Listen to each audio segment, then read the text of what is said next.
So, how often po nagko-conduct ang ombudsman ng mga lifestyle check po? So, have you conducted lately ng mga lifestyle check po sa ating mga official and government employees po? With all due respect, Your Honor, mayroon lang po sana akong gustong itanong eh. Mayroon po bang batas na nag-require na mag-conduct ng lifestyle check? Minority Leader Franz Castro, muntin na kitang makalimutan. Oo.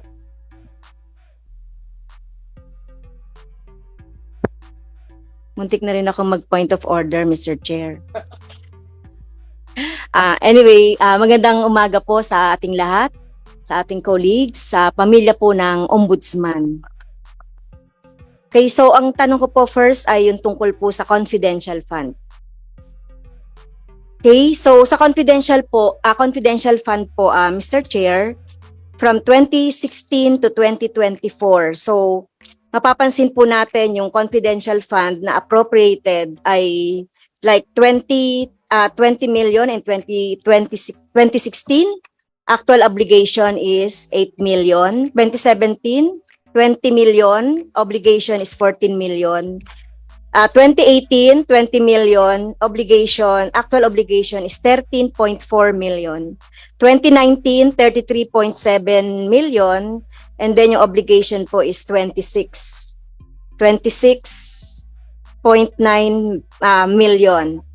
So, kung babanggitin ko pa po yung iba, no, 2021, confidential fund is 33.7 million, o actual obligation is 13 million. 2022, 51 million ang confidential fund, pero ang actual obligation is 18.693 million.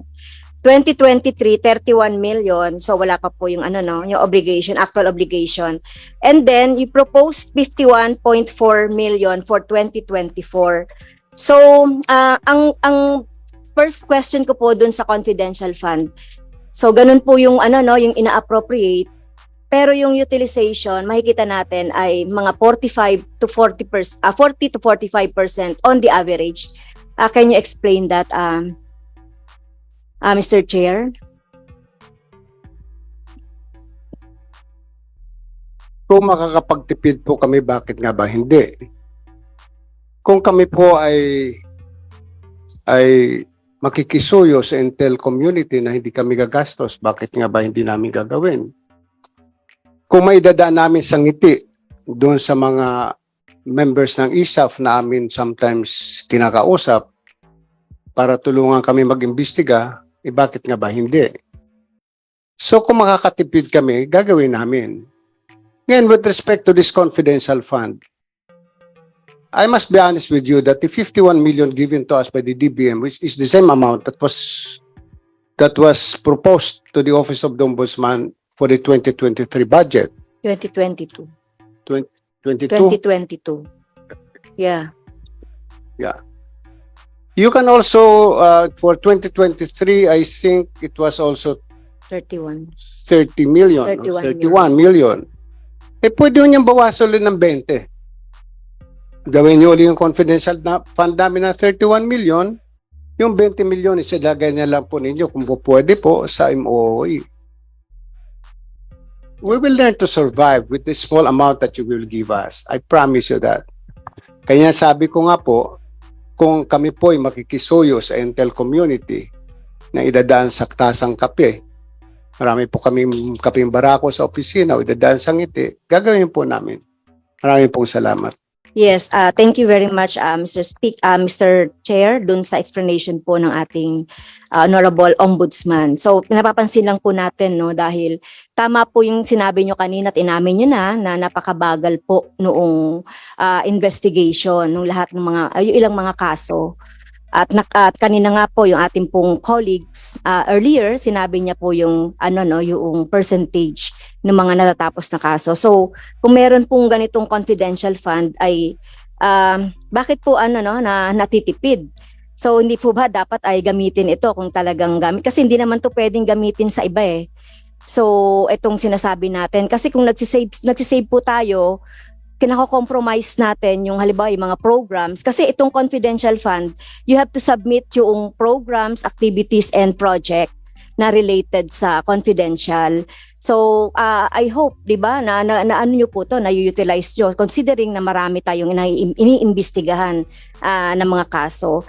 So, ito po bang mga confidential can you give us the general stroke, no, or not specific kung saan niyo tong ginagamit itong confidential fund para po sa sa information po ng ating taong bayan. So may mga resibo po ba na sinasubmit sa COA at gaano ka-regular ito na ibinibigay for audit? Mr. Chair. Your Honor, please. Pag ni-require niyo po ang isang ahensya ng gobyerno na may confidential fund na mag-submit ng resibo, ay hindi na ho confidential fund yon.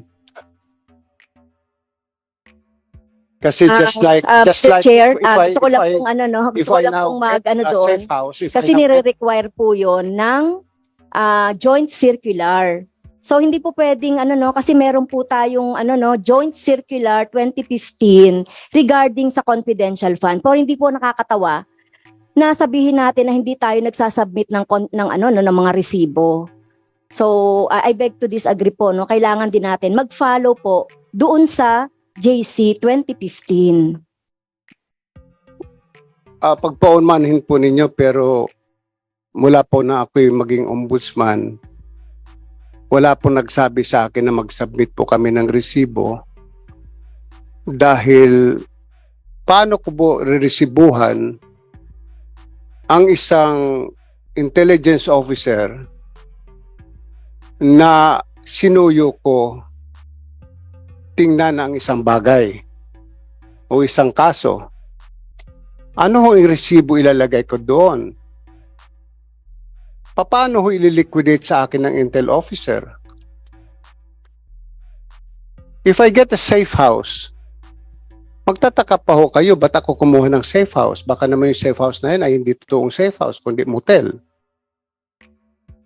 I mean, I really don't know, but if that is the case, na pag-uusapan po natin, pag-aawayan natin confidential fund, then alisin ho nyo sa budget namin yung confidential fund. As I said, we can survive. I can continue investigation cases. We just smile at my friends at the ISAF and some other investigation agencies.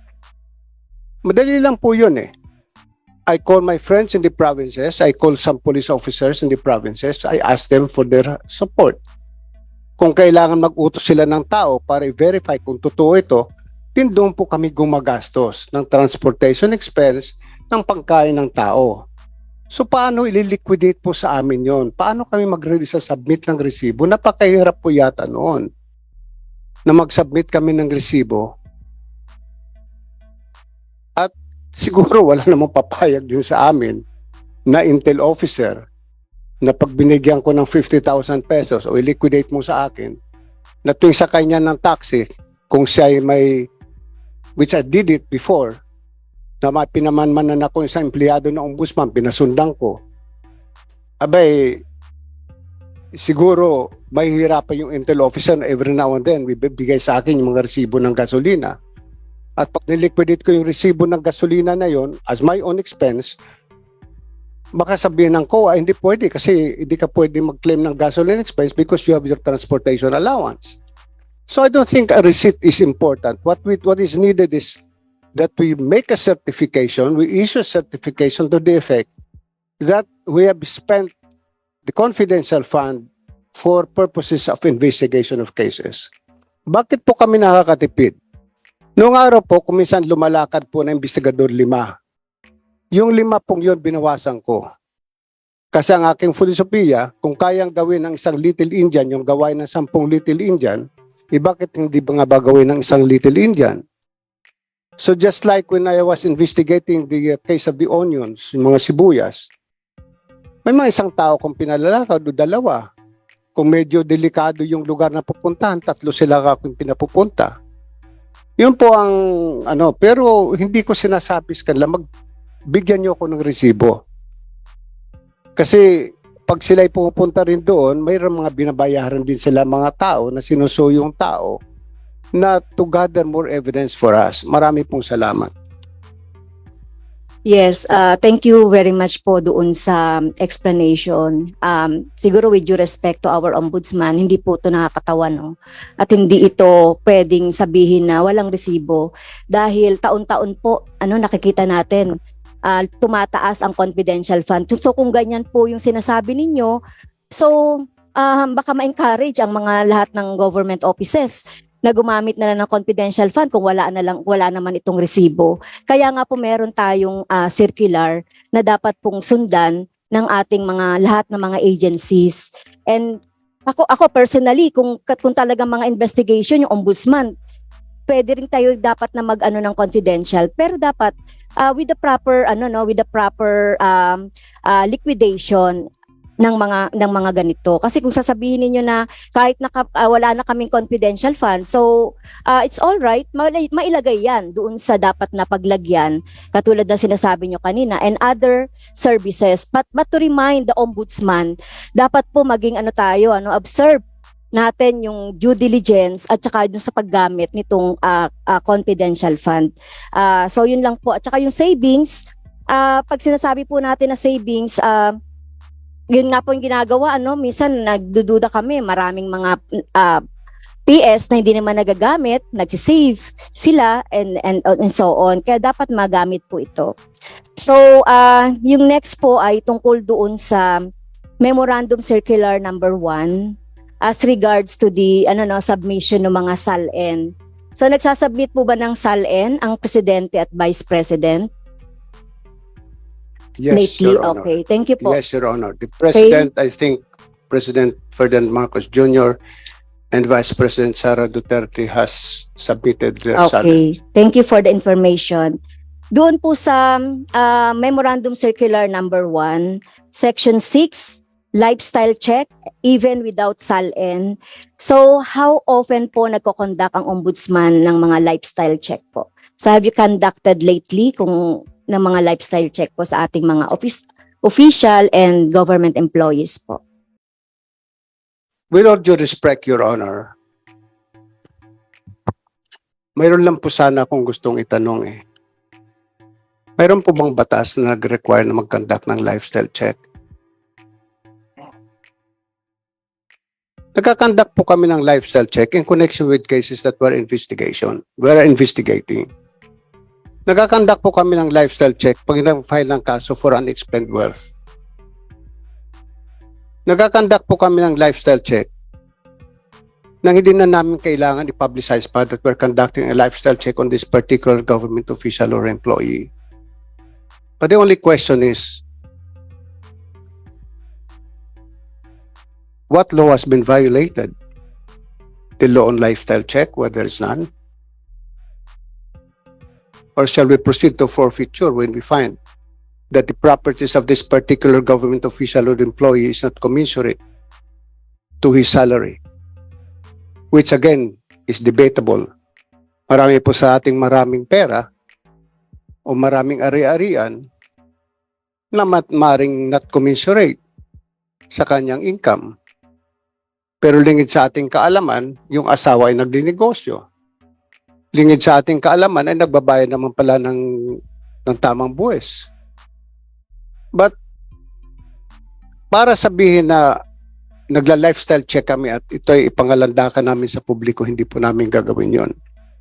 We will conduct our investigation discreetly.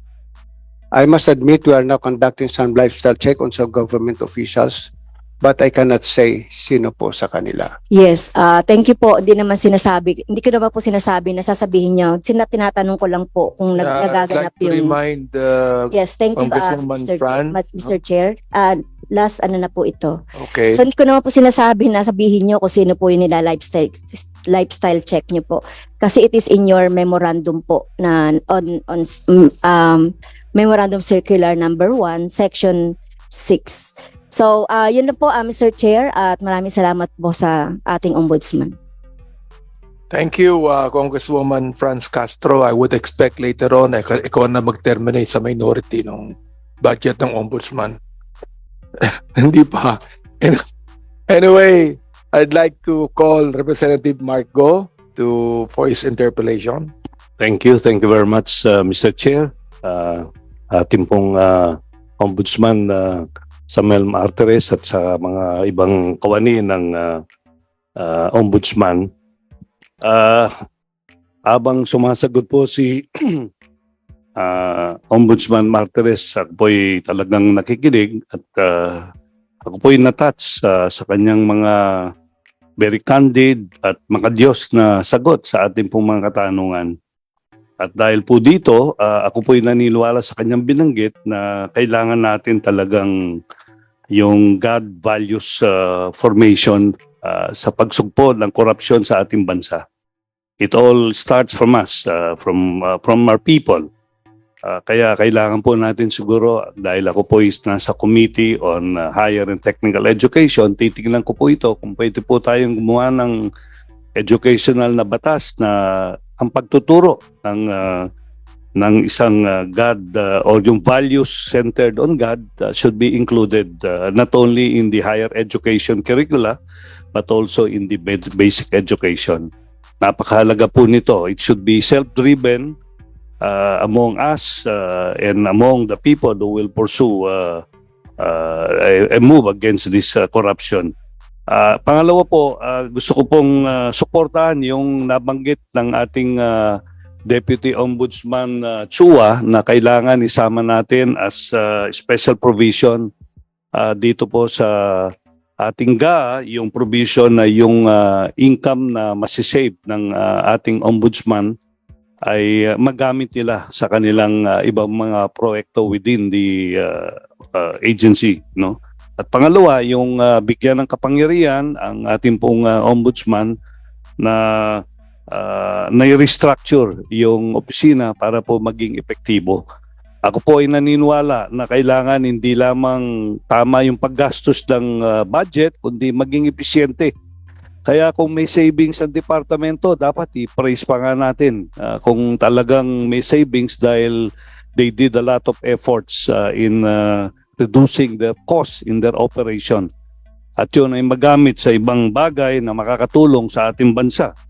Doon naman po sa issue ng mga abogado. Meron po ba tayong problema sa pag-hire ng mga abogado dito sa ating bansa? Kasi ang gusto po niyong gawin ay doblein ang mga abogado sa Ombudsman Office. Sa palagay po ninyo, ito po'y marirealize po ninyo sa susunod na taon or this year, yung pong pag-hire ng more than 400 lawyers na inyong nabanggit, Mr. Chair. Yeah. Marami pong salamat, Congressman Mark Go.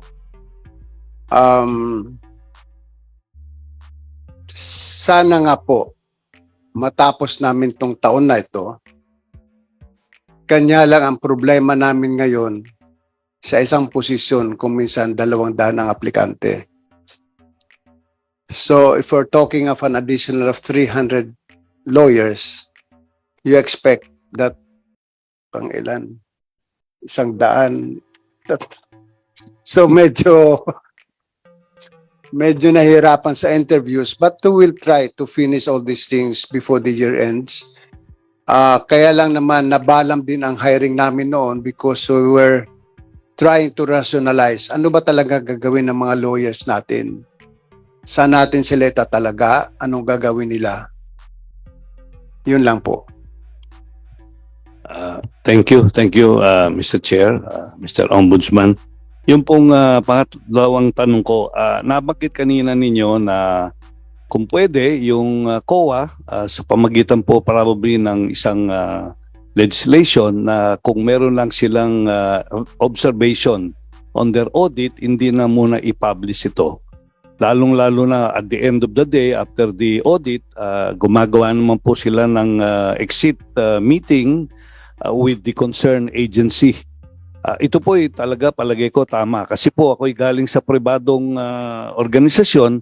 Ganun po ang ginagawa ng mga external auditor namin. After the audit is done, they do an exit meeting with us and discuss yung mga observations nila that should be addressed by the concerned agency. So palagay ko napakaganda pong suggestion nito at kung pwedeng magawa yan, malesen po yung hindi magandang perception ng tao din at gagawa ng aksyon yung tao ayon dun sa findings na nakuha o na ilagay ng Commission Audit sa kanilang report. Ako po'y sumusuporta din doon at siguro sa lalong madaling panahon ay dapat bigyan natin ng impormasyon ang Commission on Audit sa ganitong balakin natin at kung kailangan na magkaroon ng batas ay gagawin po natin yon. Yun lang po ang aking observation at ito pong representation ito. Nung pong binanggit ninyo na kaya ninyo na ang operasyon ng Ombudsman with this budget of 5 billion at alam ko po kayang-kaya ninyo ito, baka makapag-save pa po kayo nito.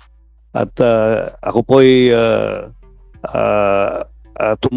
sumusuporta sa inyong budget at sana yung plano ninyo na magkaroon ng digitization ang Ombudsman ay ito pong malaking makakatulong sa inyong opisina. So again, maraming salamat po at magandang umaga sa inyo. Thank you, Mr. Chair. Thank you, Representative Marco. Sabi ko na sa inyo, justice. Pwede na kayong maging preacher. Na-touch po si Representative Marco sa sinabi niyo. Marami pong salamat. Okay. Anyway, I'd like now to recognize, wala na po tayo minority dito. Mamaya may second round pang isa. But I'd like